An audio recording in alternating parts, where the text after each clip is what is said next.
नमस्कार मंडळी. मराठी संगीत विश्वातून एकापाठोपाठ एक दुःखद बातम्या समोर येत आहेत.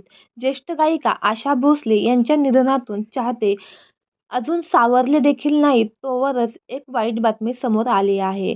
एका गायिकेचे दुःखद निधन झालं आहे. चला तर जाणून घेऊ कोण आहे ती गायिका आणि काय आहे संपूर्ण माहिती. ज्येष्ठ मराठी गायिका नीलाताई शेलार यांचे वयाच्या 94व्या वर्षी दुःखद निधन झालं आहे. गेल्या काही दिवसापासून त्या वृद्धपकाळाशी संबंधित आजाराने त्या खूप त्रस्त होत्या.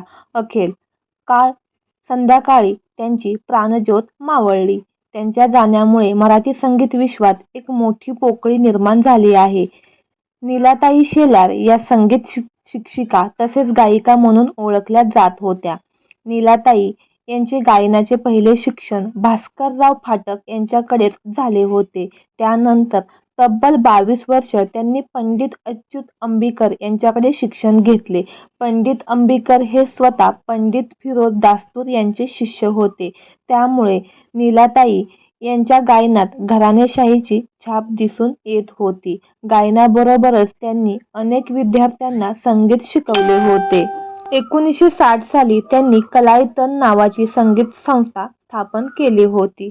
तर मंडळी, आपल्या चॅनेलच्या परिवारातर्फे ज्येष्ठ गायिका नीलाताई शेलार भागवत यांना भावपूर्ण श्रद्धांजली.